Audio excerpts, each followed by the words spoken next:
Yeah, well, welcome guys to the Slow Poke. Well, bringing back the podcast. I'm gonna try and get the podcast back a little bit. So I thought, what better way to bring the podcast back? Well, number one, than getting young, sexy Joe Bernard on. How are we, my friend? Yeah, I'm good, thanks, mate.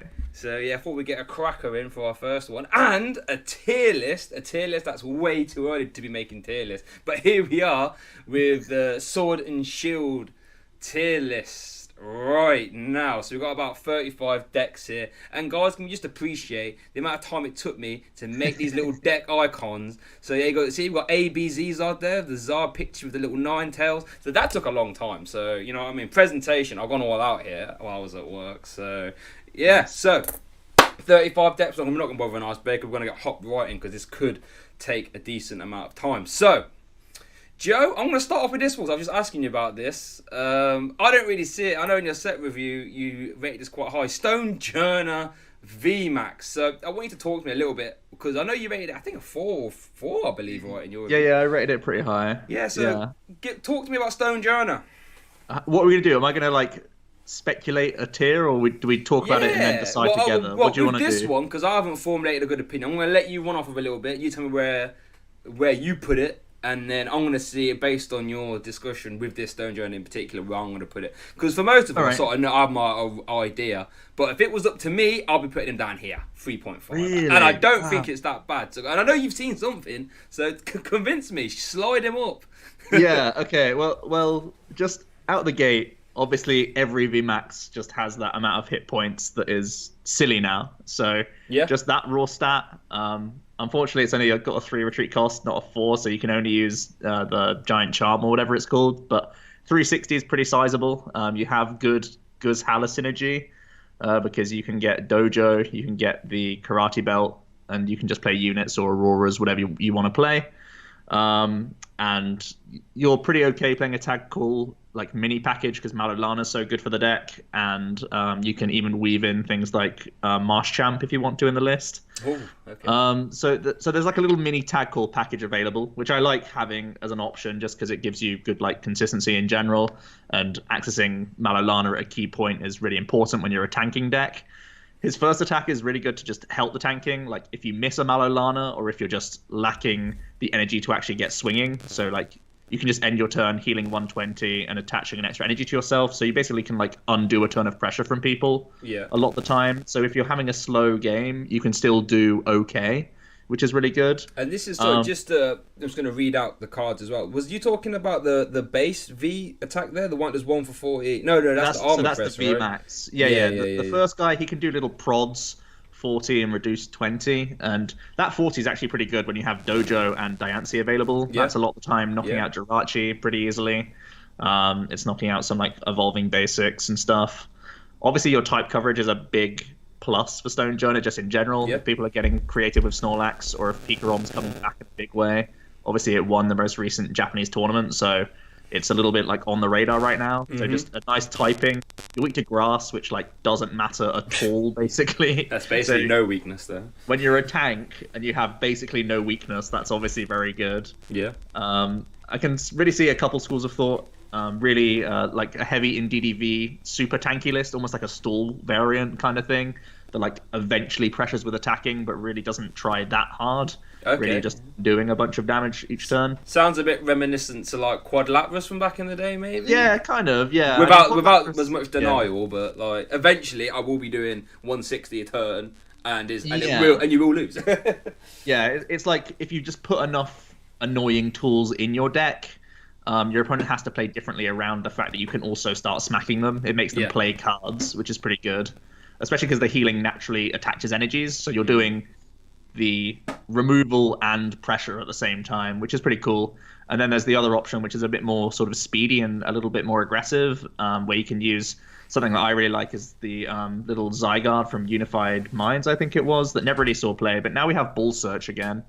And a basic like that, essentially it's a really good version of Baby Yveltal, and those sorts of effects in previous formats have been really good. And especially with V Pokemon being harder to gust than regular GX Pokemon, it's really nice just to throw some Pokemon into the active that are single prizes while you let the big guys sort of get built up. Those Zygardes can do some good like early damage pokes because Stonejourner, like in air quotes, only does 200.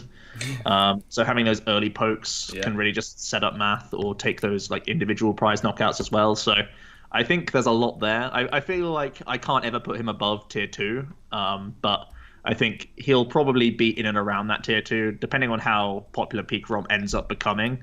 If Pikarom's just kind of like how it was in this format, Stonejourner's like not really going to get a huge look in, but it may end up being like the Guardian of this format where it just has like one or two key matchups that it can target because the amount of healing it has is probably good against like some ADP builds and stuff like that, some two-shotting style decks or like defensive Zacian, stuff like that. Just you can just out heal those sorts of archetypes. So you'll just snatch a couple easy wins just out the gate.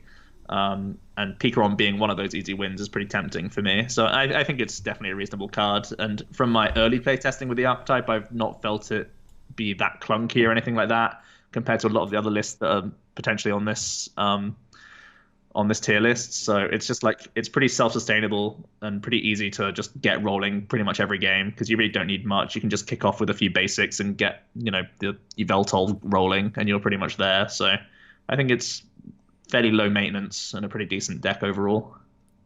Yeah, you see that, guys? This is why I wanted to get someone cool and someone who knows this stuff. Because I look at Stonejourner and I just see 200. What's all that about? Rubbish. It's not a glamorous deck. It's not like look at me, pow pow pow.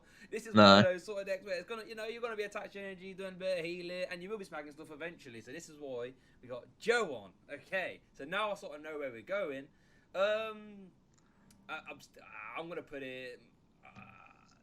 I can't put him in 3. I want to put him down at 2.5. I mean, all right, I'll have that. I'll take that. Convince me a bit, but not enough to put him in the 2. But I don't think it's That's bad fair. enough to be down in 3 and 3.5. That's fair. So yeah, right. Joe, I'll let you pick the next one. To be fair, you know what I mean. You can pick a next one. Which one you talk about? I've got a big old. Oh God. Yeah. I mean, I can't really pick from all these. I'll just go with abilities on the next one on the list. Fair enough. Right. Okay. Now with this, I feel personally with VMAX, but HP's going up.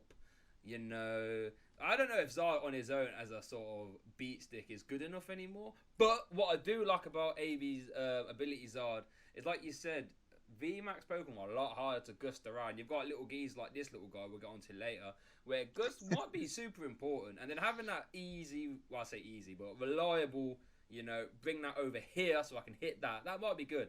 But if it was up to me, Joe, I'm gonna put it tier in here somewhere, like maybe I don't know, maybe 2 or 2.5. Joe, but what do you think about ABs? You know what I mean? Yeah, I think it doesn't actually change that much in terms of a deck list. Maybe it gains Victini V, maybe Torkoal V if you want to have an alternate option that can like ruin ADP by getting rid of their energy cards. Yep. But I think the biggest thing that affects ADP is that, ABZ, Ability Zard, is that you just can't welder on turn 1 going first now. Of course, yes. So the rule changes pretty much detonates this deck. You're not pressuring 300 against anything anymore. Like super quickly. Yeah. And 300 may not be the same sort of threatening number it used to be either. I don't think the VMAXs in general are that good. I don't think I'm going to rate much higher than Stonejourner is right now. Yeah. For the VMAX decks. So 300 is still a super good number, but even like just ADP and stuff like that, they can play the Giant Charm and stuff now to stay out of range of 300 even. So there are things that they can do, which is slightly awkward for it. And I think the rule changes really do hurt ability Zard quite a bit. You know what? I completely forgot about the whole support. Yeah, but you put it that way. Yeah, go on. I think. Yeah, I think I kind of agree with you. 2.5. I think it's still got the best access to Gust in the game, and Victini Prism Star is still a good swing card in a lot of matchups. No one's gonna have space to play like Wobbuffets or anything like that. No one's gonna care about ability Zard enough to actually tech for the archetype. So it could just do what it did in LATAM really, and just because we know the 60 cards. Just like fresh out the gate, you can just tweak 1 or 2 cards and then like you're good to go in this new format. But I don't see it hitting like real heights. Yeah, no, I agree. Right, now I want to talk about this one right here because Lapras V with the Moth. Now Yeah, I just said about Stone Journal, right? It's not of Yeah. on face value. It might not be the most showy day, you know. Now I think this is the complete opposite. People are saying, "Oh, stage one rain dance is going to be good. Oh, here's your big attacker." Stop it, people. No, this is too clunky. I'm not a fan. I would put it.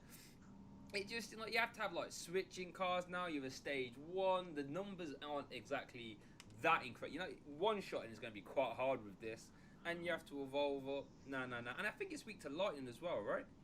Yep, weak to lightning. Yep, and PCOM's meant to be getting quite good as well. So, you know, I'm not a believer on this one. No, I'd put it. Can I put it in 3.5? That's the. You know, I wouldn't. I wouldn't put a deck with this much acceleration at 3.5. I think 3 is a more fair place to put it because it's still just gonna like. There's gonna be those matchups where Lapras sticks on board and goes like, "I'll finish something off that I hit earlier. I stick on board, and then I just rain dance like 3 more energies and one shot your guy to take like a 5 price swing against decks." Like I don't think it's that unreasonable where you have like a slow start with a deck and you end up still just like literally rolling the opponent because they can't one shot your Lapras. But I agree, it's not setting the world alight. It's pretty clunky. Um, you need a lot. I feel like either you go heavy to Dene engine and then you're just punished by decks that have good gust and stuff. And that's when you can actually flood the board of energies nicely because you have synergy with like energy retrievals and stuff like that. Or you just go sort of more methodical, don't give the opponent easy prizes to pick up and just have like only Jirachi engine and maybe like some tackle stuff in there, which I kind of started off with. But you just accept that really like 3 energy turn 2 on a Lapras is like the best turn you can hope for. You're never really doing more than that. And that's not really like super strong. You're hoping that like Malolanas keep you in the game kind of thing, which so many better decks can try and do. So, yeah. Yeah. Uh, I hear what you're saying, but The thing is, it's gonna have the Malamar effect, where it's just gonna be played a lot. So yeah, I that's think true. Yeah, yeah. it'll get like the odd result that makes me think it's not really a 3.5. But I don't know. Just me. And this is no. Also, I think it kind of builds itself. Some of these other decks on the list don't really build themselves, so like there'll be like a 1% of people playing it. Mm-hmm. Lapras Moth builds itself. You need water energies Yeah. and you need Frost Moth in play. So it's pretty like beginner friendly. That's true. Yeah. Okay. Yeah, that makes sense. I'm still leaving 3.5 though, but I see what you're Harsh. going. I'm trying to be as nice think as I can. Frostmoth is a good card. I just don't think Frostmoth's Lapras busted. is the right attacker. I think. Yeah, I just. I actually something I was experimenting with was just cutting Lapras and just going with the Keldeo V and then having Giant Bomb in there to sort of offset the damage that you're lacking, like the raw damage that you have with Keldeo. Yep. Yep. I want to explore more. I think it could be pretty cool. Because I still think Palkia GX is silly in this format. Oh If you yeah. can Yeah. up such a big selling point, that's like the biggest selling point of Lapras, really, like the tech one of that you play, which is super weird. So maybe a more like basic Frostmoth is giving you more space to play around with for consistency cards, and that could be like better overall. Yeah. That's what I'm saying. Though, how can we say that the Palkias are the best things? Like, we have to get another attacker, a decent attacker. That I reckon maybe if it's a 3 prize, I'm not sure, but just something a bit better. I just don't think Lapras is it. Almost like Lapras GX back in the day. It was alright, but it weren't ever like, you know what I mean. It wasn't ever, you know, kicking ass and taking names on his own. You know what I mean? So, No. yeah. So I'm still leaving it there. I'm sorry, guys. I'm sorry. I'm leaving it there. Right, go on, Joe. I'll let you pick one. What we saying? Can you even know how well you can see these? To be fair. Yeah, I mean that's why I'm going in order most of the time. Oh, okay. Well, if we go in order, then we got I guess we have our first S tier deck. S, I think. I'll put it in there as well. To be fair, I've done a lot of playtests, and don't get me wrong, but this just seems nutty on paper, right? Like the ability as well is so good on Zacian. Like, oh yeah. The first time I saw it, I was like, I wonder if this be good in store. That's how, you know. But you know, I know you've been doing a lot of playtests, so I'll let you take again. Talk to me about ADPization. Well, I just love that ADP just beats loads of random decks because the GX attack, like if your opponent's trying to play fun, creative stuff, the GX attack just says like, "Oops, stop that, you're in trouble now, boy." And again, just when you're up against tag team decks, because the Dene gets so much better in this format because you need to have something to do on turn one going first. just doing the ADP GX attack to get through one tag team and then one Dedenne as your game plan is pretty good.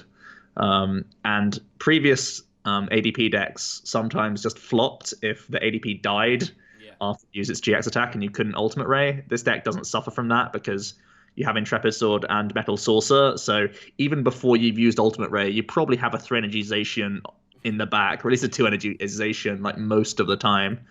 So you're basically just a more consistent ADP compared to like ADP Keldeo. And you have such great push potential. Zacian does 260 after the GX attack. So you can just use anything really. You can use like the new Band, you can use Shrine, you can use Galarian Zigzagoon. You can do so many things to just push that. You can play Roxy even. Like you can play Mimi garbage and it's still like good enough because Zacian's pressure is just really insane. So basically we know how good the regular ADP package is. Keldeo gets rubbish now, so you just put a better attacker in instead, and then you have like a way better fallback. So yeah, it just seems really insane to me. Yeah, I like he hit the nail on the head there because at this current format, I've only been playing Malamar, right? But I know if they flip over an ADP, I think right. 2 things. Number 1, I've got time because they have to attach one at a time. I'm not on a super fast clock. Number 2, if I can take those energies off, I'm laughing. Like obviously, Malamar, you go for the Pale Moon. I see you later, scoop them up. But yeah, you're right. Against this though, they lead ADP, they attach energy. Oh, but there's a Zacian that just uses ability, and that's got 1, and then it goes source slap. It's like, oh, right, hold on, like I can't just deal with this one and then just relax and just go, like, oh yeah, 150, 150, 150. Yeah, there can even be builds that play like E-Switch to be super like great. Yeah, you can get funky with tempo, and like your opponent doesn't really know what you're gonna try and do on the future turns and stuff. So rather than being like, okay, attach pass, attach GX, play the rest of the game, you can do all sorts of plays and pressure. Like you can actually pressurize the board, which was something that ADP basically never did. Yeah. So yeah. So yeah, I think and ADP was good enough before it had that option. Yep. It was already still good. So yeah. Like its GX attack was so good that all the downsides that we previously knew were like you just accepted those were downsides of ADP, and now like all of those downsides are covered. So that's pretty insane.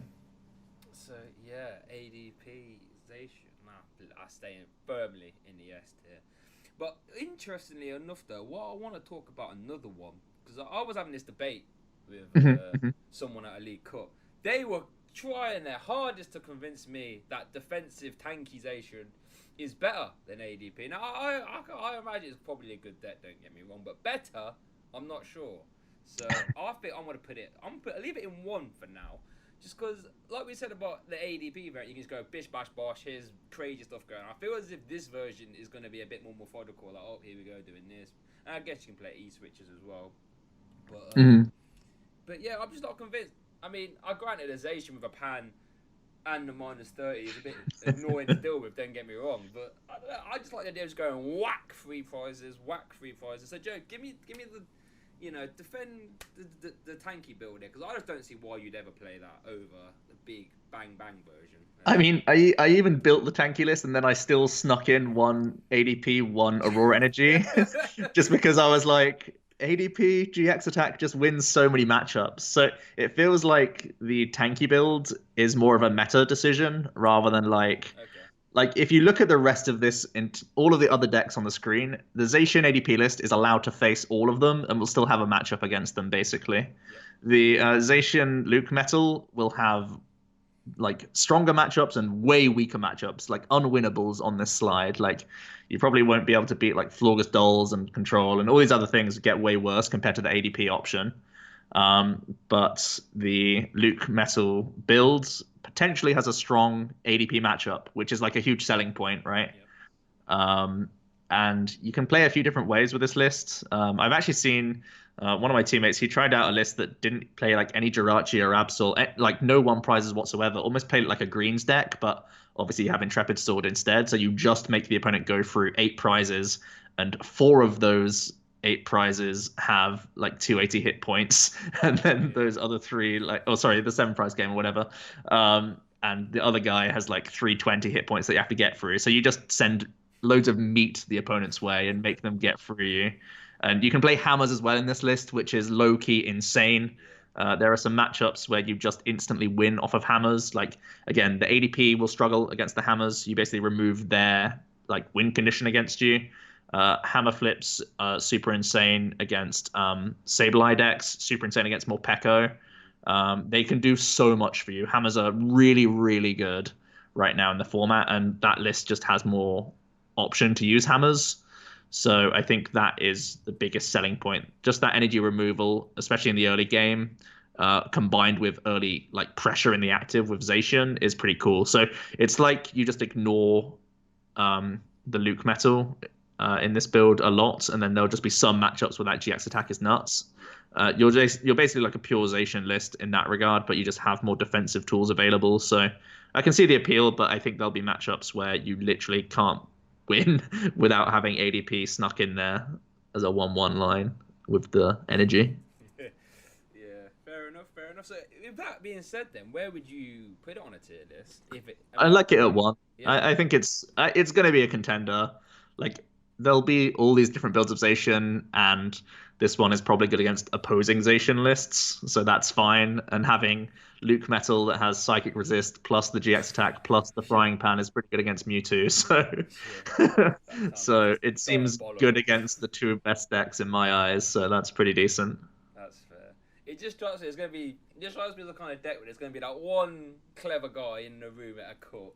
He's playing it, and you're thinking, oh, if he is X, Y, and Z, he's had it. But he just somehow manages to dodge, bob, and weave them, and then he'll just go through. He'll go like 4-0, but like, oh, I OD it now. Oh, shut up, you. Yeah, it feels like one of those regionals decks where you go 2-0 and then you go straight to like 6-0 because you beat the gauntlet on those opening rounds, and then you just face the other people on your good record, and it'll just like storm through tournaments, and then there'll be other people who went like they lost their first round or they tied their first round, and then they went like drop after that. So yeah. Yeah. So hopefully, I don't know. I'm definitely sticking with the Pow version. It's hard for me to look past how good ADP's GX attack is now. Yeah. Especially when it gives up 2 visors, guys, as well. This is a 2 visor that can up trade. You know what I mean? Like, you know what I mean? Jeez. Yeah. And it gives up 2 visors. Right. Let's go for another new deck. Let's go for another new one for that Sword and Shield will bring. More Pekko. Now, at face value, I thought 150 and a spin. Okay, that's, but then I forgot tolls as well. I was like, Jesus Christ, 150? So, yeah, that seems good. It does seem ridiculously good. Especially, like we say, Gust is now a lot harder. It just seems like this could be a legit... I'm going to put it in tier 1. I'm putting it in tier 1. The only thing I can see bad about it is that it's 3 energies. That's the only thing. Everything else I quite like.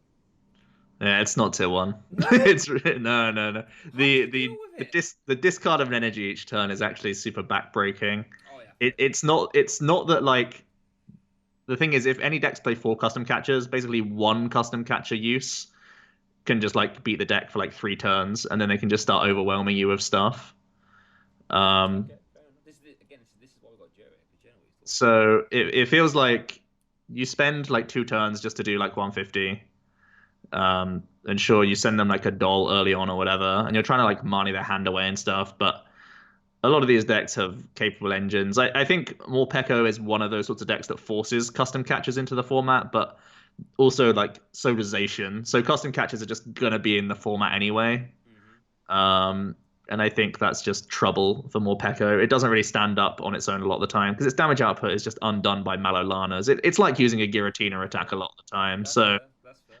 So it's pretty like grim. I don't think it's higher than like 2.5. I initially had really high hopes of the deck. I basically thought it was Florgus dolls, but with a way like more close to 50-50 matchup spread. Like there are Florgus dolls decks, like there are decks that you beat and decks you lose to as dolls. Yeah. Morpeko would be much more like 60-40s because you're much more fair in your game plan, but it also means that you can beat some harder matchups just if people miss their outs for 1 or 2 turns or something like that, right? So it does have the Florgus feel to it in that you can beat decks that look bad on paper, but I think it's just damage output. Even with the Electro powers, like you only play 4. That's only, it's not a huge buff a lot of the time.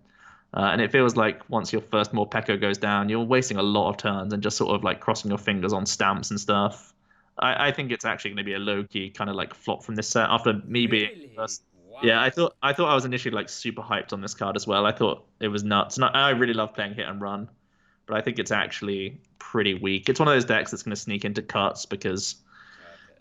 you know you run hot on stamps or Marnies or whatever that slow people down enough for you to win like rounds. But I don't think its matchup spread is particularly like great for you, especially because Zacian ADP will be playing 4 custom catchers, and they need to do that twice to win the game. So, That's fair. Yeah. Okay. Yeah. Yeah. and Fion could be like I saw the Japanese list. A lot of people are thinking about playing Fion just for A, Morpeko, B, Florgus, and C, Obstagoon. Mhm. And if those decks are in and around that sort of tier 2 area, you can certainly consider Fion being in the format. Yeah. And if that's the case, it's another like headache for this archetype. That's fair. That's fair. Well, I've moved down to 2 now. Yeah, I'm not I putting don't two think we point can five ever there. put it at tier I'm not 1. putting No. 2.5 there, but All right, fair enough. I hope for that guy, little geezer. Look at little geezer. I just, free energy is quite a lot though. Right now we've mentioned Peacom a couple times. Now I didn't realize where is it? Where I swear he's around this. On the right, bottom right. Yeah, yeah. There he is. Yeah. Now I'm shocked at why everyone's saying it's getting so good. Number one, I don't know why. To be fair, I don't. Why is it? So Joe, why is everyone saying? I know it gets Coco V, right? And I'm guessing that was those 3 for 200. That's a good number. Don't get me wrong, and it's a V, so you know all that good stuff. But is that alone? Am I missing something else here, Joe? And I mean, bullshit as well, I guess, right? But is yeah, that I think enough that's. to like just catapult it right back into super high contention? I mean, Coco Prism is such a power spike card that Quick Ball like is the most impactful for this deck because the card is so insane that just like being able to access that by turn 2 every game now Yeah. basically means you full blitz on 2 every game now. So you become another like super consistent pressure deck. You have sniping available. You have high damage output with Choo Choo. Like you have like it ticks every box. I think it is back.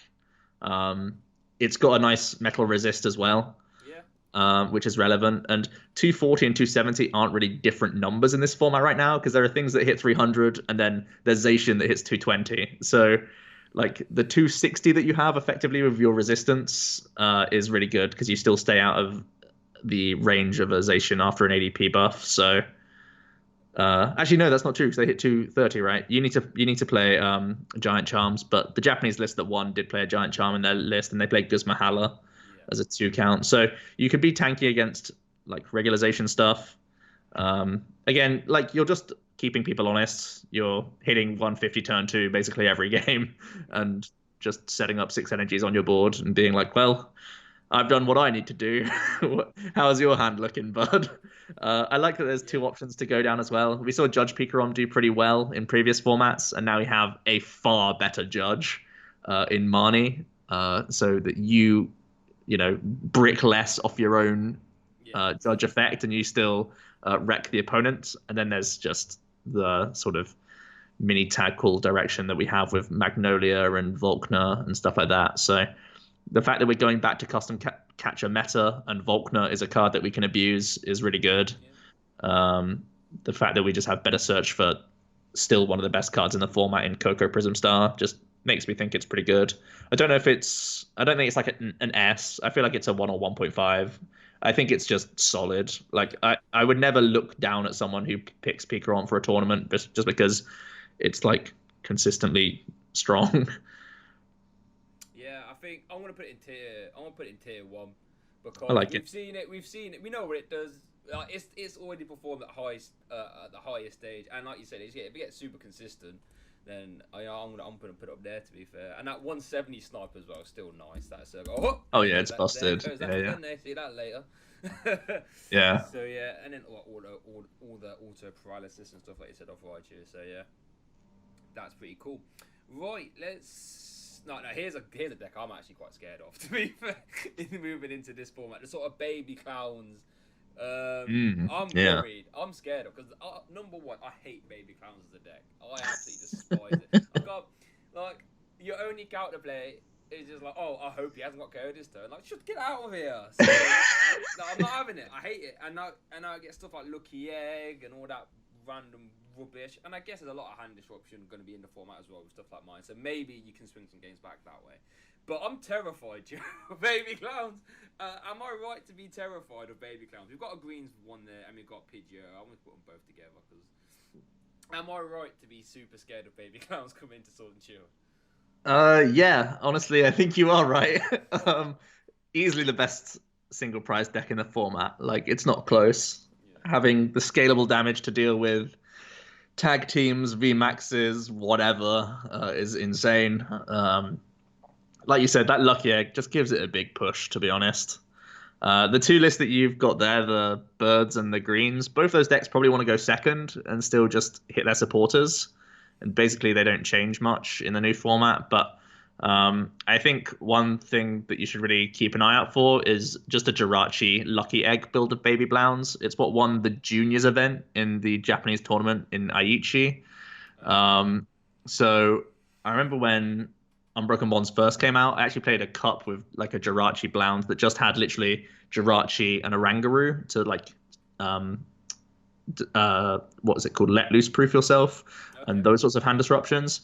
And now we have Lucky Egg plus Jirachi, which means that you basically have a really good dig to try and find like those crystals, those energy retrievals, which come back in the format as well, which also give this more sustainability. And just hit your welders to close games. So I expect a Jirachi Lucky Egg Blounds to probably be the best of all three, just because it's happy to go first and second. And these other two can just get donked if they go first and the opponent goes second, because you have to try and find your ultra spaces, otherwise you just lose. So, and yeah, you get to play quick balls, so you have more outs and stuff, but I personally just don't like playing things like Poker Gear in a format where you can't play the supporter going first anymore. I feel like you'd rather just play more balls or more bikes or whatever. So those are like 4-ofs in the green deck and the birds deck a lot of the time, and you just need to change up the list a little bit and be a little bit less reliant on supporters. And I just think Jirachi's a super insane card, even better in this format because you get to go first and use him still and access anything you want. So, and also protects your Blounds, which is a big deal actually for this deck, even with some Pokemon search back in the form, or Pokemon recovery back in the format. I still think that's really, really important that you're protecting your physical Blounds on board a lot of the time. So I think Baby Blounds is the best one prize deck in format. It still is a little bit weak to some hand disruption, although it does have the Lucky Egg. You're not having it every turn. Sometimes it's still not getting you the goods. So, I mean, and there's going to be like Absol in format a lot that does pressurize the Jirachi kind of engine as well. So I think it's going to end up tier 1.5. I'm going to always be aware of it in cups. It's the best single prize deck out there. ADP still keeps it in check quite nicely. I think that's something that's really important to note. But there aren't many like bad matchups for this deck outside of just ADP builds, and I feel like Malamar gets a lot worse. Mewtwo is now splitting off into welder builds and like hand disruption builds, and with that split off, you're quite happy that people are going to be doing SBDO a lot less against decks. So that's also really good for you. So I think there's a decline in like spell tag and stuff, and that also really helps out this one prize like merchant kind of deck. Yeah, that's fair. That's fair. Do you have a Jirachi build? How silly do I feel now? But fair enough. Yeah, I agree. Yeah, just. I mean, yeah, those are the two decks that we knew previously, right? But if you just put a Blown and an egg, I'm just happy, basically. Yeah. You can play any of the variants you want to, as long as you incorporate a high egg count now. Yeah. I'm terrified, Joe. I am. No, I'm not happy. I'm gonna get wrecked by that in so many tournaments. It's gonna be annoying. I just see it already. Where you just go stamp or whatever, or you got a free card and you think, oh, what are the chances? It's when it's your turn and then you stamp them and then they just look at their discard pile and like he fires to the top and you're like, oh, for God's sake. How many you put there, mate? Was that No. Crystal. Oh, yeah. Okay. Yeah. Oh, just like, you will not believe what I just got off that stand. Like, get out. That is a big clown play right there. Oh dear. 5, 10, 15. Oh, get off. Just stop. Right. It actually annoys me thinking about baby clowns, so I want to move on. Mm. Let's move on. Let's move on to big clowns. Now, this deck just doesn't ever seem to go away, does he? He's always going to be here and about. I was having a conversation with someone, and I just, granted, I know Zacian's probably weak to fire and all that good stuff as well, but I just feel as if it's just hard for my big clown to keep up. I guess you can never fully write off though, because it's still inherently such a strong card. But yeah, I'm not really sold on. I'll probably put him like maybe here, 2.53. Is that? Would you say that's accurate, Joe? 2.53. I mean, I thought he was struggling in Cosmic Eclipse meta, and I think one of the only reasons why he was like hanging on was when it could go first and at least welder and attach. Yeah. So turn 2, you're just pressurizing stuff. Now you just don't have that at all. Your best outcome is attach pass and get some poipoles down. So there's way more pressure on naggers. Do you even want to play a high welder count anymore, or do you just go back to 4 B strings? Then you're all in on B strings again, which can get punished by all sorts of things. So I honestly think Blound GX is pretty poor. I wouldn't be caught playing it at all.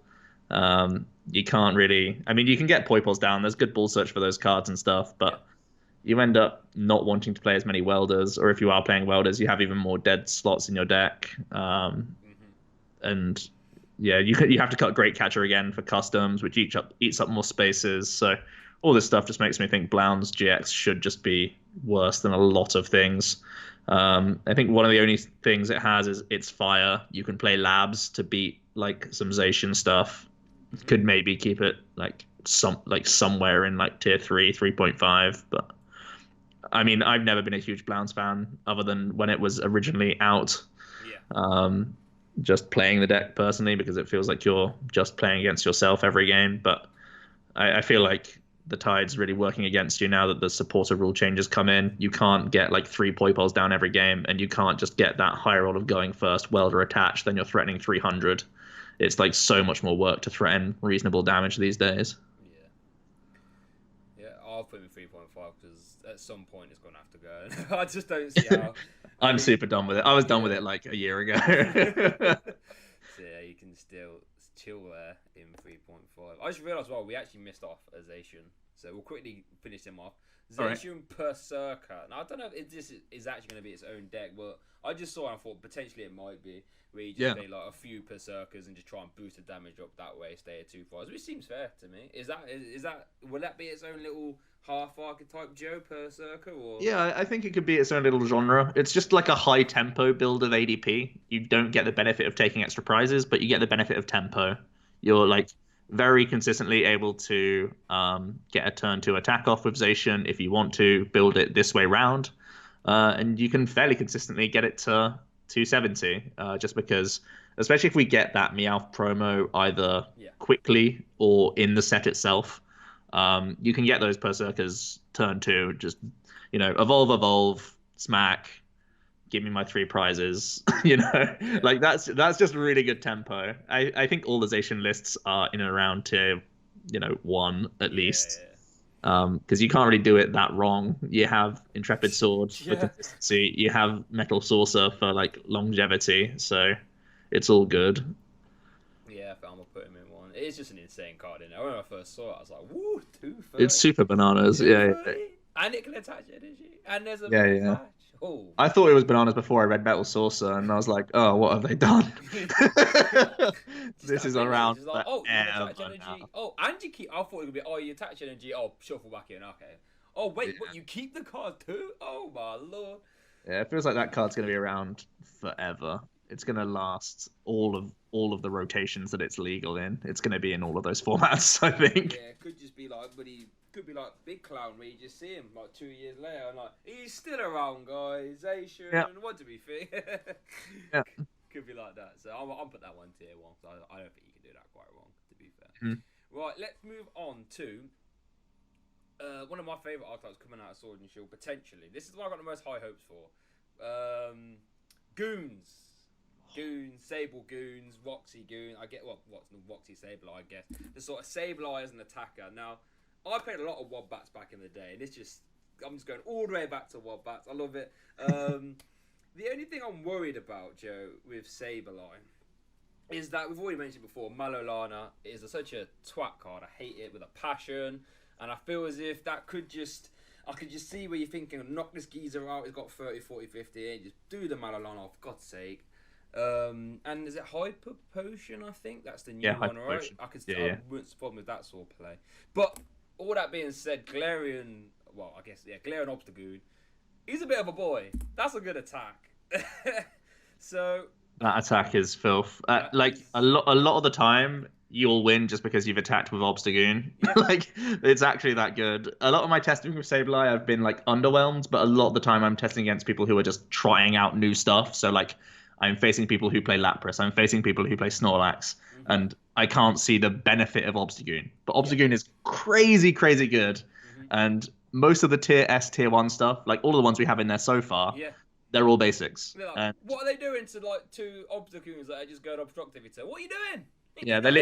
They're like, please let me find my Fion and take a 1 prize on a Zigzagoon. Like, that's their best outcome, which is really like just bad. So Obstagoon wins games. Sableye is a good pressure card.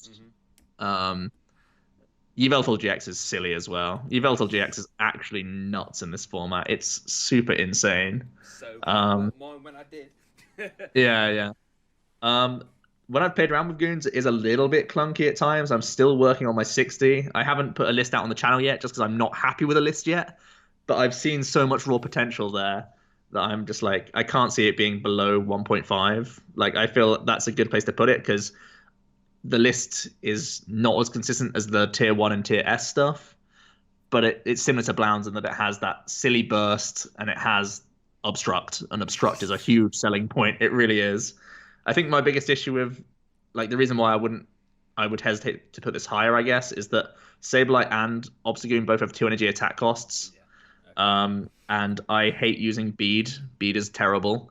The other thing that I've been trying recently is using Rayquaza GX E-Switch. And it's combo-y, but you just need to attack. So, I mean, I'm trying to find workarounds right now. That's where I'm at with my list, really. And you can see why I'm not totally content with it yet, because I'm still experimenting with wacky stuff. But yeah, the Goons themselves are strong, so I can see it being part of the meta for sure.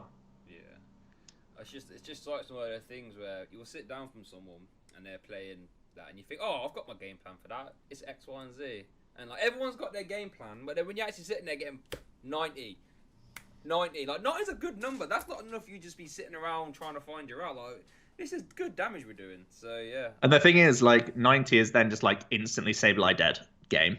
Yeah, that's it. Yeah. Like, no questions asked. Sableye dead. Yeah. So if they muck about for too long, you can wreck them. Yeah. If they're just messing about, like, oh, absolutely, let's pick back, bish, bash, bosh. Yeah. It's a sort of. It's just that good beats to get. It's like it's good enough to the point where it's like, get that throw out of the way now. Thank you very much. See ya. Then the other thing is, well, I imagined. I know you've done a lot more playing with it than me. I thought you could maybe work in a bit of a Roxy-esque and a couple Weezings into the obstacle. Is that a thing? Is that doable? I've got it built right now. Oh, yes. So we don't necessarily have to say we have to split Roxy and Goons into 2 different decks. They could, in theory, be one. They could both work, yeah. I mean, you're losing Obstruct, or you're playing a much thinner Obstruct line. Yep.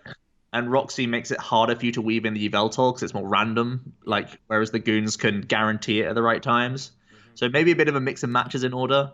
But Roxy is better than playing Rare Candy. So that's a plus side for sure. And you can pressurize like Jirachis and 1 prizes way better with the Roxy builds because you're doing the whole sweep, right? Yeah. Rather than just targeted damage, which is normally like just the targeted damage is for setting up knockouts basically and nothing else. Whereas with the Roxy build, you can do all this random spread, and then like if you have a spare Goon or something, you can just kill a Jirachi and then like Gust for game or something like that when they're not expecting it. So you get more like general damage placement, and you become more of a spread deck. So I think they're both pretty reasonable. Yeah. Okay, I like that. So, Sable, I got high hopes. What's funny as well is you can play if you want to go the full like 4 coughing, you can then play 3-1 Wheezing split, and you can play like 3 CE and try and use old Wheezing for more spread. Oh wow, okay. What, is, yeah. That's a Yeah, blast from yeah. the past. I know. Yeah, yeah. But still a crazy card though, a strong card, and I mean that's a lot of spread. That boy chucks dice at your opponent, like Yeah, he picks up your whole tub and just get him over there. Jesus. it. Yeah, that could be a cheeky way to beat some like one prize decks for sure. Yeah, start slapping around those baby clowns. Yeah, exactly. I'm looking Right. for any way to kill baby clowns. Yeah, that's So it. annoying. Yeah, I am not a fan of baby. Oh, let's not talk. Yeah, it gets me irate just thinking about it, Joe. Oh my lord! Right, let's have a gander. Right, Tangrowth. I thought we'd quickly weave this little geezer in. I was a believer of Tangrowth before. I wish I played it more. But, does it?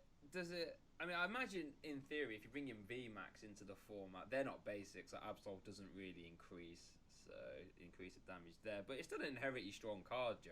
What have you I mean, opened Tangrowth yeah, before? Snorlax naturally has a 4 retreat cost, so you don't really need the Absols. That's fair. Stone Joan is Stone weak Joan to is weak. grass. That is true. Lapras has a 3 retreat cost, so I don't think the VMAX is a huge problem. Okay. Especially because a lot of the time your game plan isn't actually taking 6 prizes against decks. It's just Tangler trapping a lot of the time. That's fair.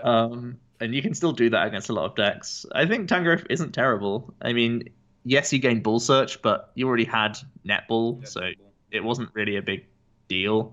I guess you can just access Jirachis and Absols a little bit faster now. Yeah, I think Tangrowth is like a solid rogue. Like, I don't think it's much better than that. I think it will suffer to like Mewtwo handlock stuff greatly. That's fair. And again, Zacian ADP is still a deck, and whenever someone's playing ADP, that's a problem, right? ADP used to struggle against Tangrowth because they couldn't use a backup attacker. They couldn't use their Keldeo, right? So they had to give you 2 3-prize Pokemon, which was way easier for Tangrowth to deal with. And now they can still force those Zacians at you and take 2 prizes each time, which is a problem. Yeah, so I think Tangrowth is still like a tier 3. Like, who's actually going to play this deck? But like, we know one guy, right? We know who'll play it. But it's a fine rogue. I'm not going to slate it because Absol's really good in this format. I want to play Jirachi and everything, so Absol as a 4 count is really good in the format. And, Pikarom doesn't play Zeraora anymore. They just play Coco V and high switch count, at least from what I could see in Japan, because people are still worried about Mega Low Puff.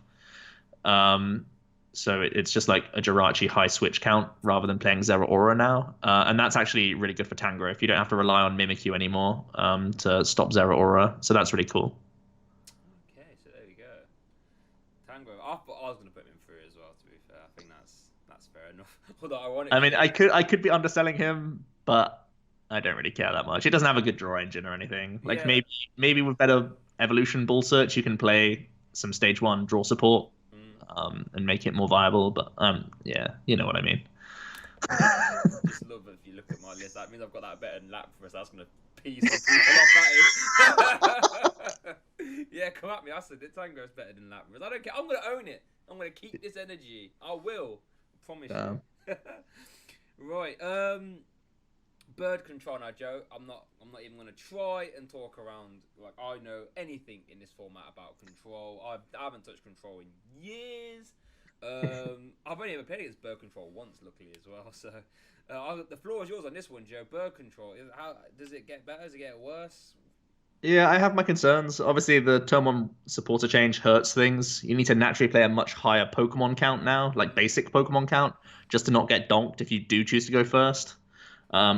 Or if you're just going second, like you're just hoping to go second a lot and still play good old Elm. But even then, I think you're always making spaces for a Jirachi engine just to have that safety net of not getting donked in those opening turns.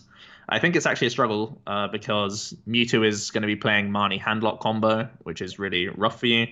And they naturally have Malamar to like recover energies, and they'll have a high switch count and such. ADP Zacian, usually against ADP, the plan was remove the energies before they GX attack, and they never get to ultimate rate, and you have a win condition. That's not the case anymore. They GX attack, you remove the energies, you've got Zacians, and even if you try and perfect handlock them with Chips, they just Intrepid Sword pass, and then you've got to reestablish your entire lock again against them. So I think against the two, well, for me, the two best decks in format are hard matchups for control, and you're weakened by the turn 1 supporter rule change. So I think conventional bird control might be pretty weak. If we're going away from an Elm engine, it's probably better to go to a Mincino list rather than a Pidgeotto list, because you cycle the deck faster with trade than you do with airmail. So you get towards that perfect Orangaroo zone of a low deck quicker, just like Zoro Control. So potentially we'll see Ball Search high Mincino counts to make a control deck work. But I think it's pretty hard challenged by the 2 best decks, which is a problem. And like any Zacian deck is a low-key kind of problem.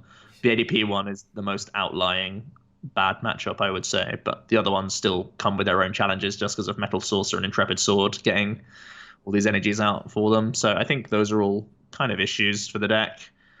So yeah, I know there's some people who still want to play like Mincino Control and Pidgeotto Control, but I think it's hurt. It's kind of caught in the crossfire of the new supporter rule change and the fact that the 2 best decks in format are probably just going to be like you never go into those matchups expecting to win, whereas previously birds would have some really good matchups that you'd expect to win. Like you still expect to win Pikarom, for example, but you don't really expect to win many other matchups right now from like the tippy top tiers. Okay, well that doesn't sound good to me. So what we thinking? 2.5, 3? I never want to underestimate control, so I think like it still has so many tools available to it. I feel like 2.5 or like 2.5 at the lowest, I would say. I think if you want to respect it more, you can still put it at 2. Morpeko's looking lonely right now, but like yeah. That's a good point.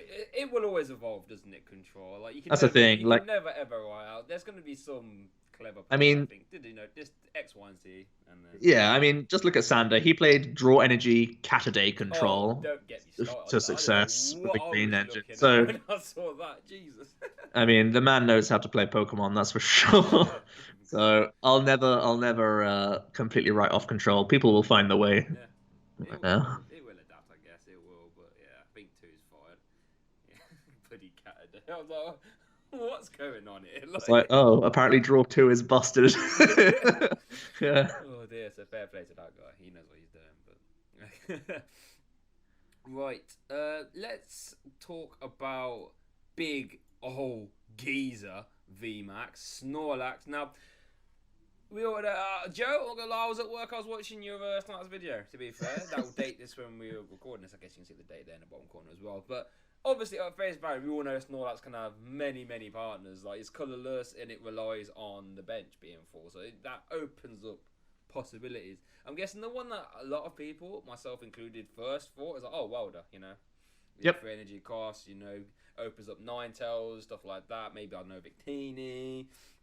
All that good stuff, but then watching the video, Joe, I was like, there's loads more. So obviously we can't go super in depth because that video spoiler like 30 minutes long as well. So Yep. in order to like not like go too crazy with it, Joe, which one are you leaning more towards being the best so far? I really like the Magcargo Guru Draw Engine. I don't think we actually have that on there, but I also really like the Ninetales Welder stuff and just anything with Cincino. I think those ones are really solid.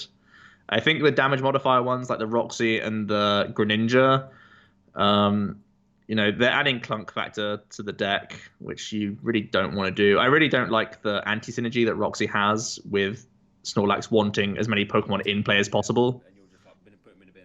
Yeah, exactly. So you always have that internal struggle of like, do I want to draw 6 and try and hit more Pokemon, or do I want to get the other stuff going? I feel like even though they're very different lists, I want to put all the Lapses in all the Snorlaxes in the same tier. Okay, yeah. Because I don't want to differentiate too much with them. Like maybe you put like the Greninja and the Porygon a little bit lower than the others if you're nitpicky, but I feel like Snorlax is classic 2.5 tier. That's what I was thinking. It's one of those cards I think on face value you think, oh my god, this is nuts. When you actually think about it, you're like, is it really that? You have to. I mean, in face value, it's still really strong, but you still have to put a board up. You still have to evolve him, and you got to have energy on. Like, you can't just do that on Welder Draw 3, guys. Like, it ain't gonna happen. Yeah, exactly. The thing is, there's going to be those matchups where like people just need an inhaler when they see 390 hit points, and it's like, I'm not getting through this. I just can't. So he'll win games. I think. Like my whole video was basically just me saying, "How the hell do you build this guy?" Because the raw stats are there. Just Yeah, find the right method of using him. that's I it. think he's there to be busted still. I think he's gonna be a part of the format for sure. Yeah, that's. Well, I think I have 3 nights. Like, how many Sableye damage does that need? Like 6, 12, 180, 6. Oh my lord, he's 6. That's silly. Oof. So there we go. Can't go wrong with that amount of health. Just you belted it. Yeah, to be fair, yeah. So like, 390, what are you gonna do? Was that 4? Just give it the old Doom count. Yeah. There we go. But yeah, it's just crazy. There are gonna be some games there. I feel as if it's gonna punish suboptimal starts really well. Like if they go off quite well and you're just there like farting about and they're like bang 210. Oh my lord, now what the hell do I do? Yeah. It keeps you honest for That's sure. it. Yeah. Yeah. Like it might not be the flashiest, but I tell you what it does do 10 quite well. That's a good number, 210 too. That's fair. There's Right, actually the other Snorlax in the bottom. in the You bottom. might just want it's the Mali build that's there. Oh, It's good next to all shout. the Yeah, yeah, there yeah. it is. Yeah, there it is. Wow, so that's 1, 2, 3, 4, 6. There's 6. And you missed my favorite one. And I think, in fairness, the one that just has them in Cena, I think that's the one you're thinking of. That's the one. That's fair, that's fair. That's that one had like Jirachi. I just wanted to put a new card on there, just Yeah, for of course. Jirachi. But yeah, look at that. That's ridiculous. So yeah, tier 2.5 is just Snorlax tier. One I wanted to Snorlax tier. wrap up on that big list that you said you sent me on Facebook. You had ADP Stone Joe. So I know we talked about that was like the first that we talked about. Let's just quickly wrap him up. So what's this ADP Stone Journal about, Joe? Is this like So baby Stone Journal or is that V Max? that's VMAX. Yeah, Oh, it yeah. is You're VMAX. going Okay. all out. Yeah, yeah. You're trying to give people big boots. The whole idea is the damage buff is really good for Stonejourner. You get to 230, and then because you've let your ADP die, your dojo gets you to 270. So you just whack them back. Ooh, You've okay. got 330 hit points. Okay, yeah, They're yeah. not getting through you, and then you just have the ADP buff to carry you through the rest of the game. So it's Ah. just like here you go, take your 3 prizes, dead, dead. It's my game now. Yeah. It struggles from all the other ADP syndromes though. That like if you can't Ultimate Ray, it's going to be really slow. But I saw a lot of Japanese lists that played it with ADP, so I thought I would mention it. Okay. Would you put that in the same tier as a Stone Journal? Do you reckon? Or is it Probably a little is it bit. enough Under. to like? I think it's just detracting from the actual game plan of Stonejourner. Okay. I'd probably drop it a tier lower. I think it's just trying to do too much. Like if you're playing ADP, obviously play Zacian. It's way better. Yeah, that's a good But point. like, To be fair, yeah. yeah. That's a very good point. Yeah, if you're playing ADP, why is it? Why are you not playing a dog with a sword in its mouth? Why are we being silly about it? Speaking of ADP, I got birds there. I don't know if again does that fall syndrome to the why is this not a dog with a sword in its mouth syndrome, or is there any merit in this meta to be playing birds? In Cosmic Eclipse meta, I thought this was tier 4. I want this to be tier. Jesus. I think it's awful. I think it's actually embarrassing. You're playing 4 different energy types, all of a 4 count. So it's like you're playing 4 different special energies and trying to hit the right ones. And yeah, I think it's embarrassing. And it gets worse with Zacian meta as well, because letting your Victini go down now in ADP mirrors like loses you the game really hard. So yeah, I think it's awful. That's fair. I never really respected much. I was like, surely there's better things you be doing. 4 energy.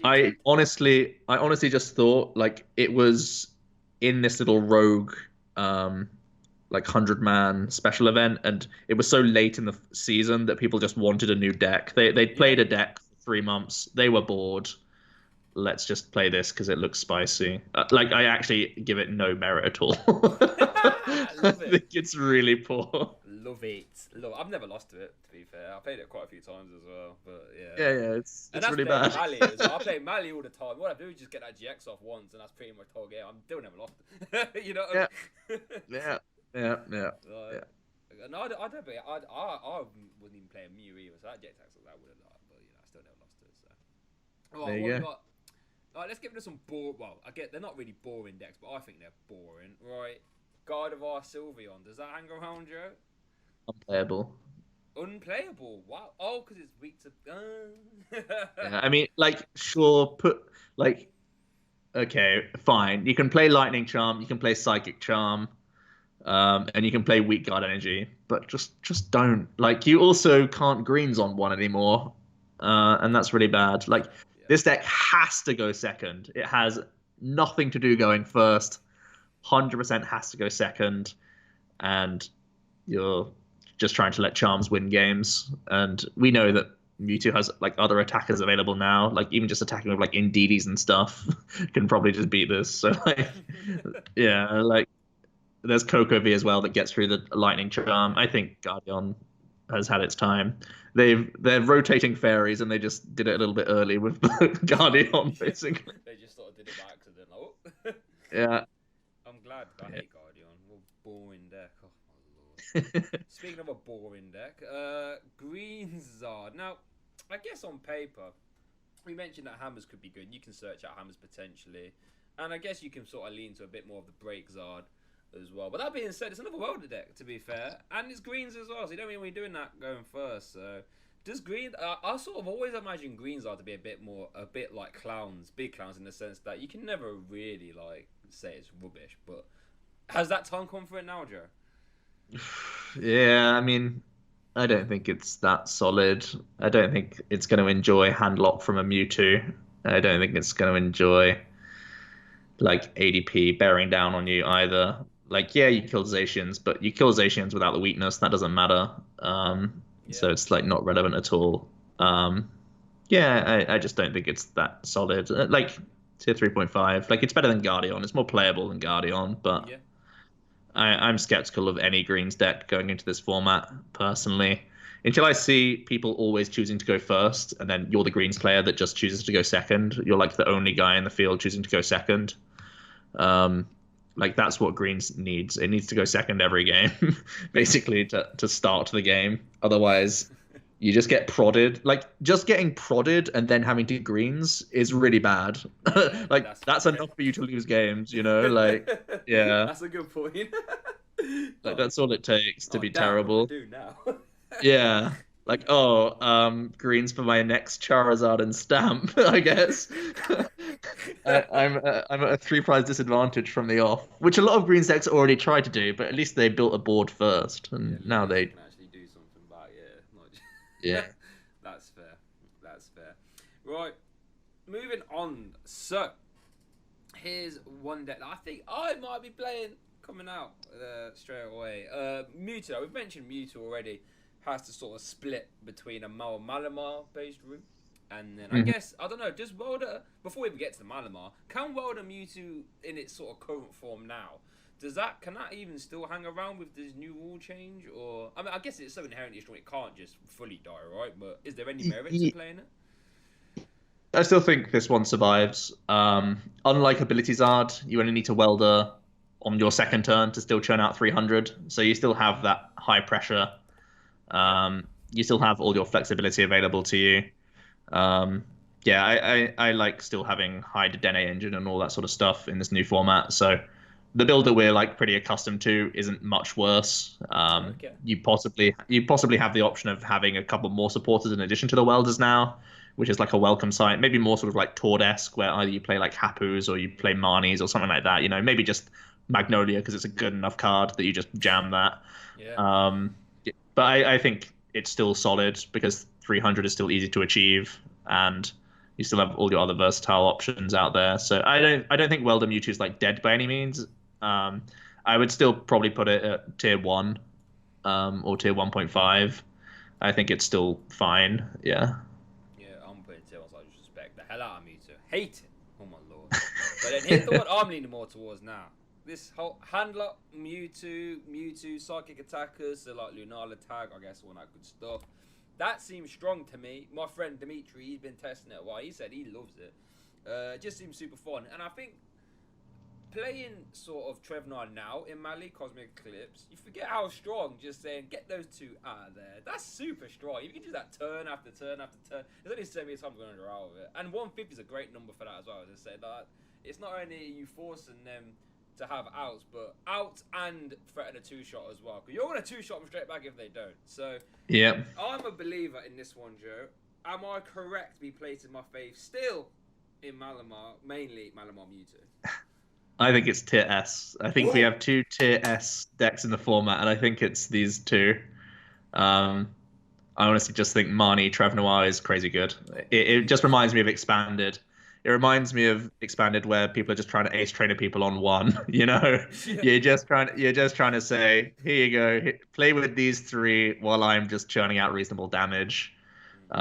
You have you can go super techy, or you can just have like a small package of different attackers. But even just having turn one Horror House into turn two Trev Noir plus Marnie, Yeah. people can't play the game, man. They just can't play the game. You'll beat so many people. Just like one draw pass is enough for you to win games as Mewtwo, right? Because that's Yeah. like an extra two Mm. psychic recharges on the bench. That's an extra attachment onto the active. Suddenly you're threatening like 200 or 230 or something like that. Yeah. Um, and then the bench is already ready to go when they finally do get over this Mewtwo. You can just always keep re-hitting them with a Trev Noir Marnie combo if you need to as well. It seems silly to me. I really think it's insane. Like the two S tier decks, like very, very good. Like ADP Zacian's game plan just seems the strongest, but then the Mewtwo has like a solid game plan that will also just wreck every other opponent out there right now. So it also is one of these limiting factors in the format where, again, if you're trying to play any of these V Maxes, if you're trying to play any evolution deck, all of them have to have a way around playing off of a free card hand. And Yeah. not a lot of things can do that. So I think it's honestly pretty crazy. Yeah.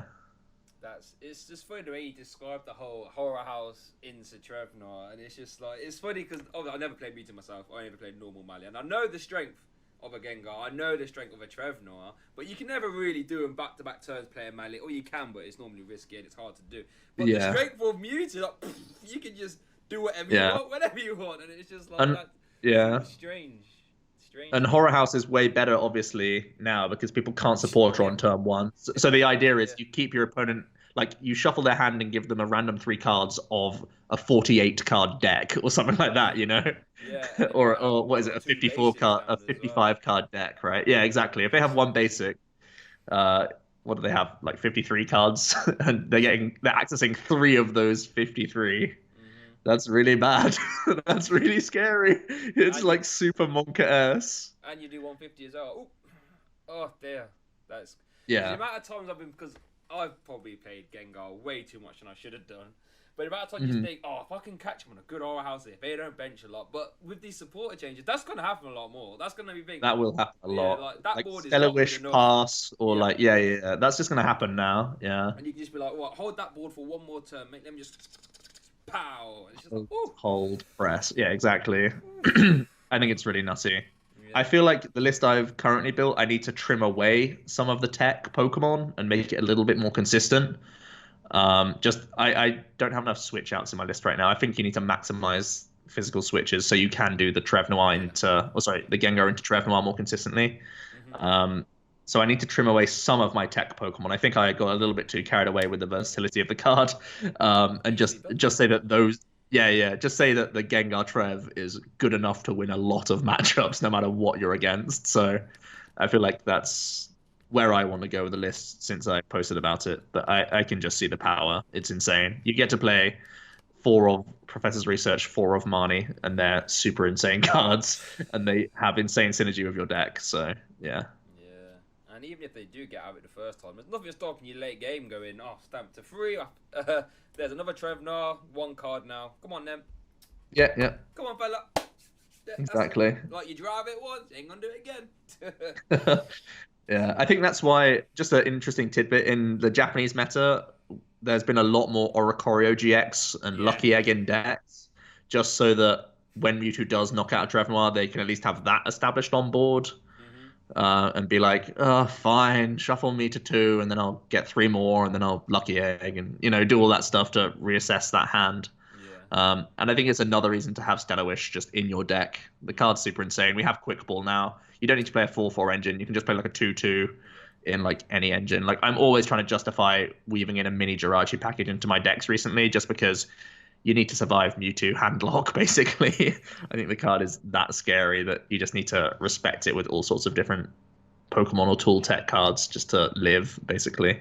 So there we go. My trust is well placed, apparently. I love it. Back getting your Mewtwo tag teams now. I ain't got a big bar list. I was talking about my bar list earlier, weren't I? Easy. Magnolia, Marnie, Mewtwo tags. There we go. Very good. You see Done. this stuff here, guys, on the screen? I ain't getting none of it. Nah, I'll be getting some Sableyes and poisonizations too. Don't worry. Right. Shift will sort of stick to Malamar. Now, this pains me to say, Joe. I've been playing Malamar ever since it came out. Every time I've always had a good old backup Ultra Necrozma and one Metal Energy, and he's done me proud. But I'm not sure. I'm not sure if he can hang anymore.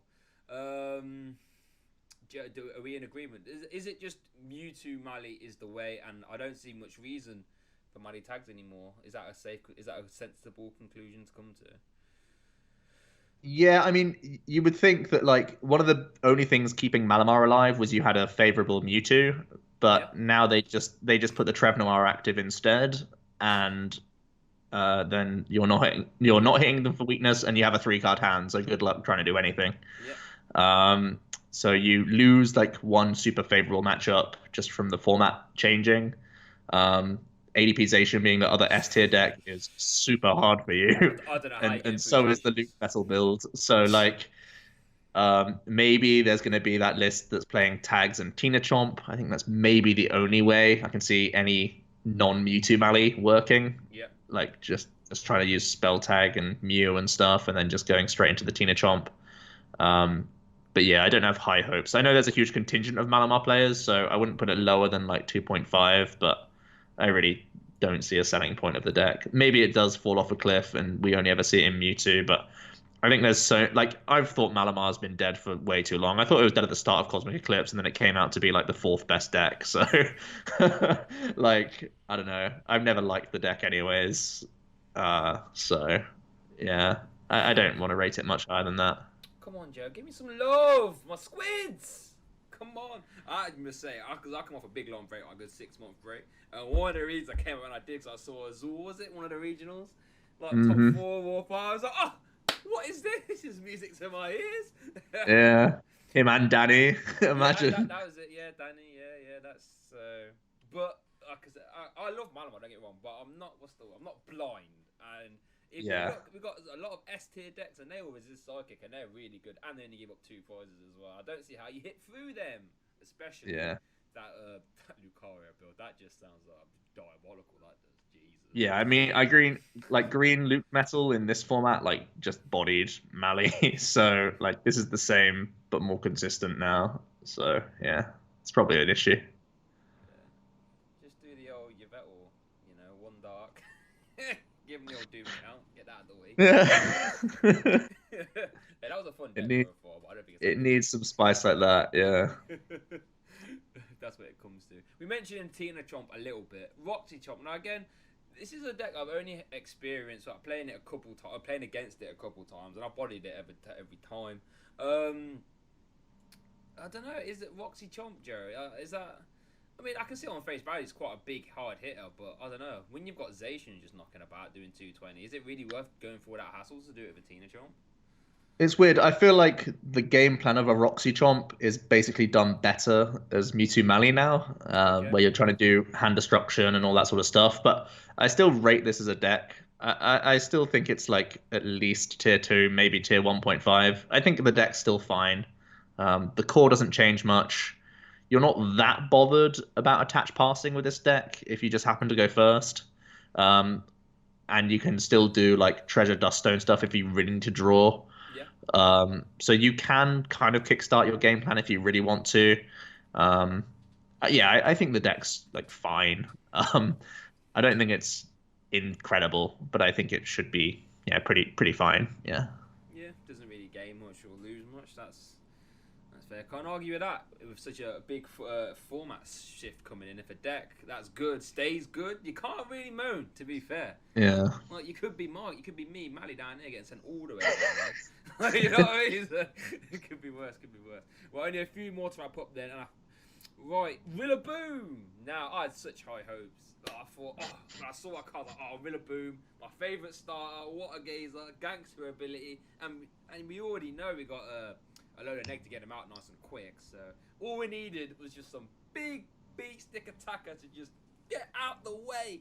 And I don't think we've got one yet, to be honest. So, No. is that a right conclusion to come to there, Joe?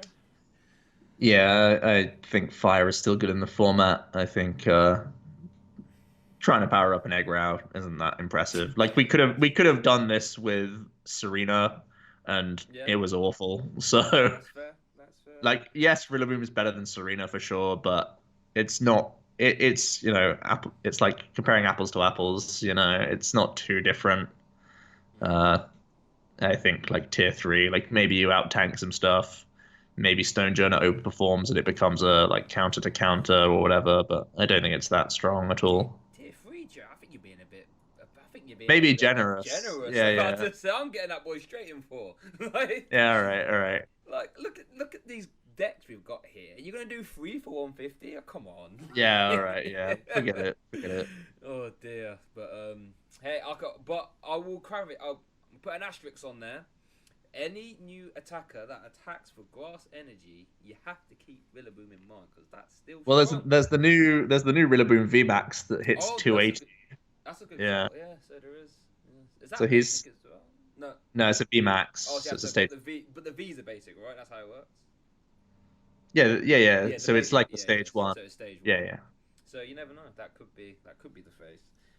Could be because when Vigavolt came out, we had no good attackers straight away, and then that's when Exactly. Bulu came on the door and said, "Hang on a second." So Yeah. we're just waiting for Yeah, exactly. we're waiting for our new Bulu. But for now, fellas, don't get excited. Still get your pre-release ones though, because you never know. Still get your pre-release ones. Right, Macargo. Now this. I couldn't remember what it got paired with, but it got paired with something, right? There's some. Is it the new Torkoal? The new Torkoal and the new Orangaroo, That's yeah. it, the Orangaroo. That's it. So with that in mind, I don't know. Is it really is it getting up here? I just think again, there's just more better ways to do damage now. I think that just still seems a bit long-winded, but you feel free to try and convince me, Joe. Or is that quite sensible as well? Low key, I love this deck. Oh, okay. Yeah, Okay. yeah, yeah. I think it's new Gramble. Oh, Because you have new smooth, like you have smooth over plus new Orangaroo combo. yeah. You can guarantee acceleration through crushing charge, the Mhm. GX's ability. Yep. On top of Welder, we have great bull search to try and get out a bunch of slugs early, Yep. which is cool. Um, you're a good typing, which is important in the format. That's fair. You have a way to get out of handlock because you just have Macago and Monkey. That's true. Um, I think it's a relatively solid, like self-sustainable stage one, and it plays like Gramble in that you can just guarantee good turns if you play well. So I'd stick this up in tier two, man. I think it's solid. Okay. Uh, it's top 16, the big Japanese tournament. It played some funky cards in there, like the Lysander Labs to help out against frying pans and stuff like that, and that can be a huge deal. And just being a two prizer rather than like a full-on three prizer deck is solid. And the Torkoal is actually a decent like card.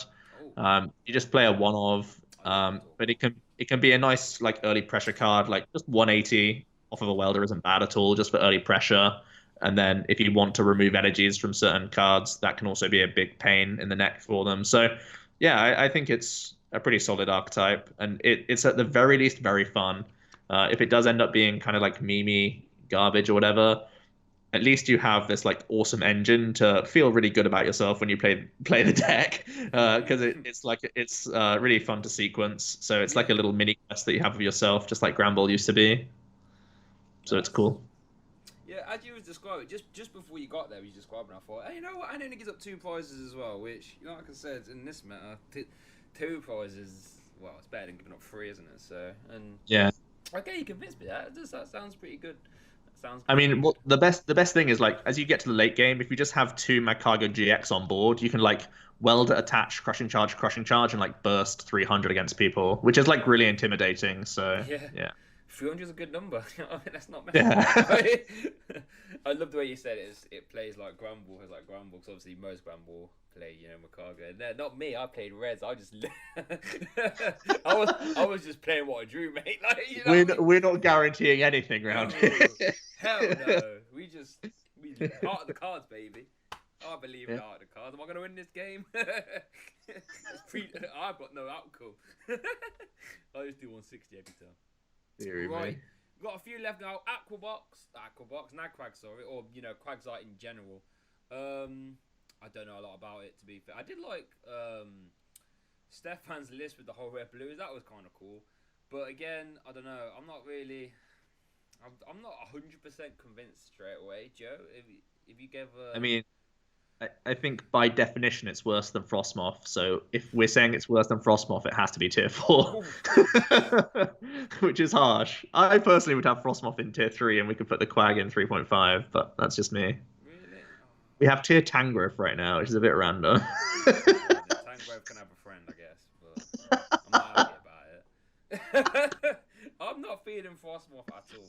Okay, I'm going to give that the asterisk as well, same as I did for Rillaboom now. Keep your eyes out. That card is busted, yeah. Anything that attacks with a blue, or potentially even colourless, you come back to your Frostmoth, get your pre-release ones as well, because that's only going to go up.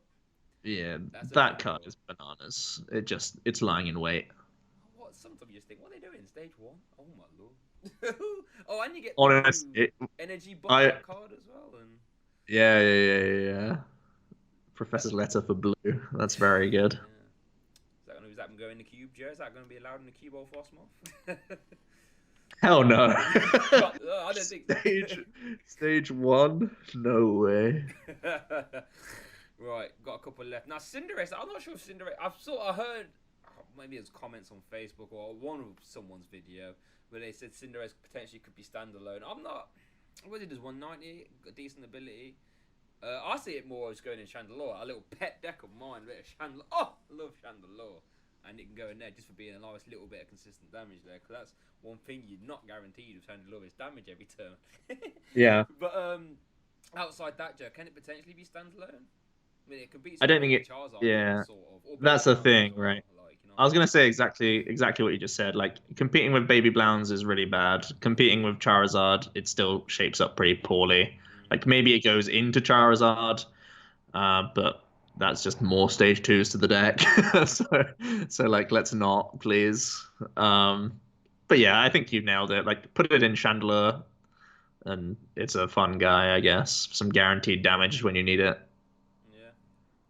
I'm feeling tier 4. So we just said how strong Handlock is, and mine is going to be a lot of other plays. If you're playing stage 2 there, all you're going to do is get mined out of the game. Let's not kid ourselves here, people. Don't do it. Don't do it to yourself. 100%. I'm putting tier 4. I don't care. Right, speaking of stage 2s, but this one might have a little bit of backbone though. Inteleon, again, gangster card. Nidoqueen, I've been waiting, Joe, for Nidoqueen to be good for the longest of time. Oh, so have I, man. Damn it, come on. And every set there always seems to be something, and everyone's like, "Oh, Nidoqueen, that's it." Like we've had Meganium. It's finally time. Yeah. We've got Ball Search back, kind of. Like, is this it? I guess even Rosa to a certain extent as well. But I've been through this cycle too many times. I'm not gonna get hyped up, Joe. Am I right to not get hyped up, or have I been jaded before my time? And Inteleon is good enough to just go. Yeah, don't get hyped up. You're going to get handlocked and lose, right? Or they're just going to ADP and all your fancy stuff is too late anyway because they're 4 prizes up. So, like... I didn't even think about You're ADP. doing fancy stuff, but, like, you're obviously too slow and you're going to lose to hand... Like, if you lose to 2 S-tier decks, like, there's really not a good leg to stand on, really. Especially because, like, you go down to tier 1 stuff and you're not going to enjoy any of their stuff. I was looking at tier 1, I was like, bloody hell, like, Peacock and KO active, KO bench for Nidoqueen as well. What are you going to do? Yeah. Start attacking Inteleon? I don't even know what it does. Yeah. It's like you can't even play Mew in that deck because it's minus 50 damage. So. It's not an evolution. Oh my lord. Yeah, like... I'm putting him there. I'm sorry, Nidoqueen. I promise you I'm a believer, but... I will stream it every day and every night, but I'm not going to take it to a tournament. Right, and then this last one, I just forgot to put a Keldeo on there, because I just assume... Well, I mean, Keldeo, you can't play that anymore, right? This is Keldeo GX I'm referring to here. I just forgot to put it on the icon with ADP. I'm assuming that's not a thing, Joe, right? Yeah, it's way worse than Zacian. It's still ADP, so maybe like tier 3. But Keldeo kind of sucks now, so Yeah, yeah. so I think again, if it's not a Zacian, Yep, more or less. that's it. And Zacian is quite a good trading card if you look up here. Like even Mewtwo now can just play like Victini V, and then you just like body them instantly. So Peacorm's got the Tapu Koko now as well, right? As well. yeah, like Keldeo used to be a problem. Now it's not a problem. So That's it. So there we go. Right. Well, that's everything. Is there anything big that I've missed off, Joe, that potentially we haven't spoke about? I don't think so. I think we've covered pretty much everything. We got a good. I think the only thing is Florgestoles. Oh no, that was it. No, I did forget Florgestoles. Right. Yeah. Does that still hang around, Joe? Yeah. I think it's still pretty good. I think Handlock. I think the two S tier decks keep it in check, Yeah. but I think it beats a lot of the other decks. So it's one that is still like on my radar low key. Like I'd have it higher than like Handlock. Bird Control.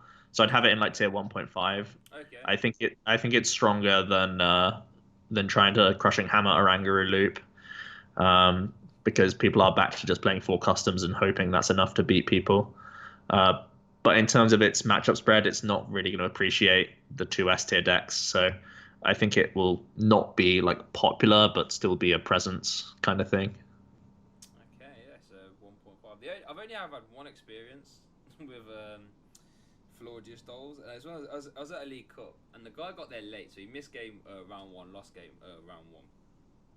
And then it was a 5 round cup, and he proceeded to just 4-0 the rest of it and got all the way to the Oh final. yes, And I was like, okay, so this is a deck that I've heard about, but it's just fair cleaning play. up. And then for most of the event, he was sitting next to me the entire time. Oh, thank God I dodged that. Jesus Christ, I don't want to.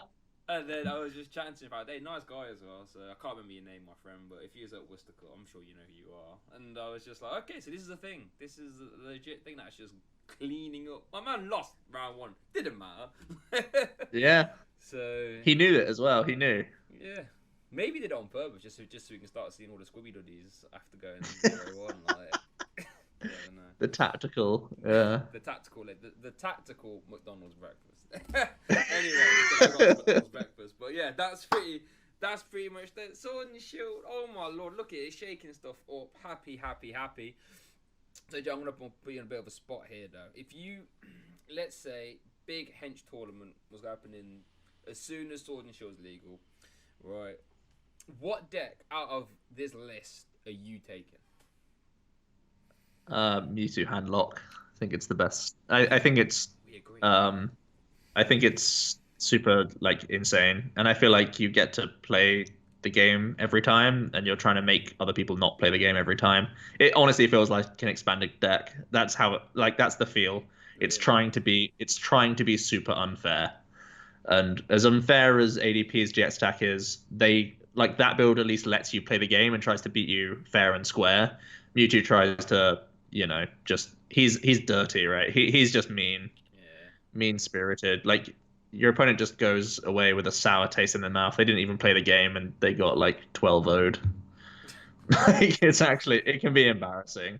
It's honestly on that level Really? if the first Jesus. combo goes right. If the first combo goes right, they're just dead. So yeah.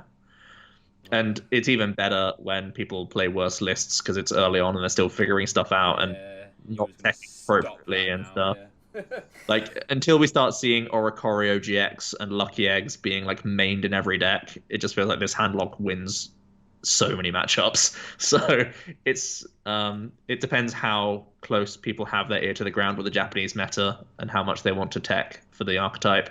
Because early on, I feel like it is going to run rampant and just destroy so many builds out there. There you go. So that's the deck I'm looking to play as well. So I'm glad.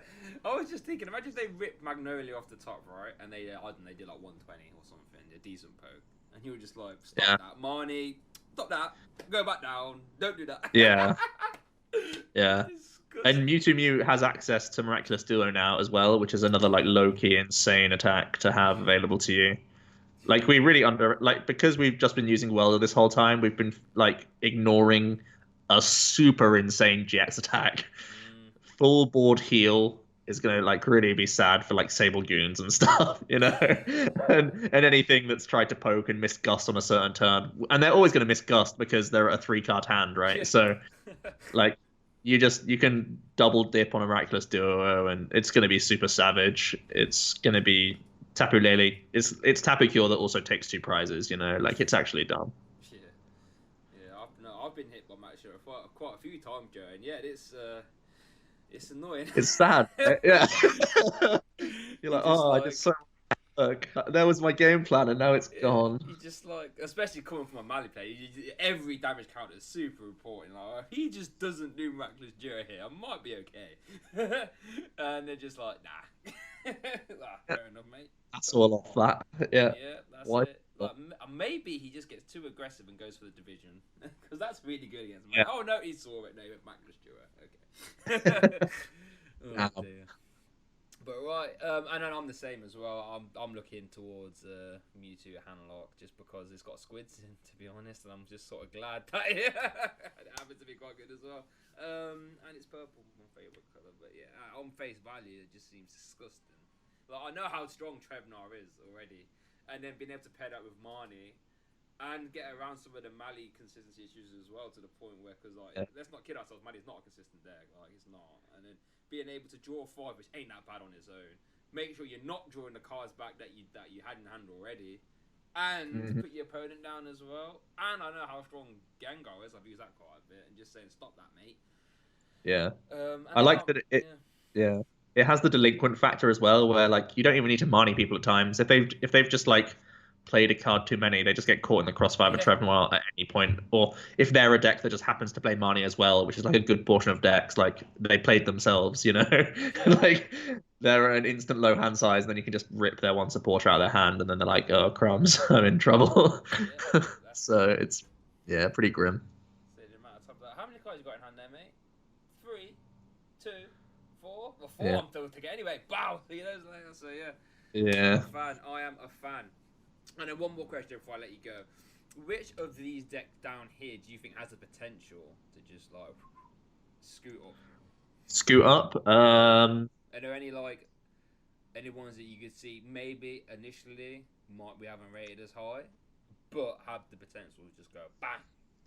I mean, possibly a different Frostmoth build that isn't based on Lapras. I think, as we said, we both respect the Moth. The Moth can do bits for sure. Yeah. Maybe like a all basic attackers Frostmoth will end up being stronger, and that could have a place, just because we love Palkia. Yeah. Possibly, like I'm thinking of Giant Bomb, but maybe some other stuff in there to try and skew your damage, or maybe you just play a silly number of energies and try and just slam them all into play at once. You know? Yeah, basically. And I also think Snorlax is there to be broken. I did a whole video for half an hour talking about him and thinking there's gonna be a way that this works, and I'm still convinced that could be the case. So yeah, I think he could easily have a presence and climb the tier list. Yeah, I think when I asked the question, I was leaning towards Snorlax as well. I think that's the one that silly stuff could happen with potentially. Yeah. Yeah, I guess Frostmoth. I mean, I should have swapped those pictures over. She'd been big Frostmoth and then little Lapras. Yeah, no, everyone just sort of like grits their teeth when they put they sleeve the Laprases. Everyone's like so happy when they're sleeving the Frostmoths, you know? Like, this is why I'm playing this deck, and I have to attach to this. That's the problem with Frostmoth. It has so much potential, like you said. It just needs any better attacker. Just anything. Oh, dear. But yeah, keep your eyes out. But yeah, thank you for that, Joe. Done really well, obviously. I'll let you go ahead, have the floor. You know, plug all your relevant stuff. In case you didn't know, people listening, Joe makes some pretty good content, don't you, Joe? Sure. Yeah. I make YouTube videos. Omnipokes, the YouTube channel. I also stream. I'm actually streaming Sword and Shield battles IRL right now. I have been for the last couple of days, so you can even check back on my recent streams if you want to see some battles, playtesting some of the decks that we were talking about today. That's on Team Omnipoke on twitch.tv, And yeah, we've got Facebook and Twitter and all that other stuff as well. And shout out Team CCG, which is the team that I'm part of as well. There you go. Yeah, make sure you go check out that stuff, man. Joe pumps out the bangers. Oh my lord. Oh dear. Oh dear. But yeah, thank you mostly to all you guys for listening though and watching. Love that. Thanks for coming, guys. Have I got anything else to put? I don't think I have, to be fair. So yeah, moving forward, content for me though, I'm looking to get as many of these decks profiles up as possible. I'm gonna lie though, you know me, I'm gonna be lead. You can probably see more around here than you are up here. But I'll be honest, if you want to go see these decks, you want to go to Joe. Right? He's gonna do it better than me. But if you want to see some tier 3 taking on the tier S's and sometimes winning, you're gonna come to me for. Oh my lord. There it is. There it is. Releases and some vlogs and stuff as well. Vlog, I'm gonna try and do a few more vlogs as well because I love making them. But yeah, we'll wrap it up there. Thanks for listening, guys, and we'll see you next time. Hey guys, thanks for watching that video, much appreciated. Really hope you enjoyed it. If you did, please don't hesitate to subscribe. I try and put out as much stuff here as I can. Full deck profiles plus games, topic conversational pieces regarding anything in the TCG. Check out my Twitter, check out my Facebook. That's where I get most of the updates, sort of see what's going on behind the scenes, all that good stuff. Also check out the SoundCloud for the full bi-weekly podcast. If you're interested, if you like the conversational pieces, go check that out. But yeah, thank you so much for watching and I hope you have a good day.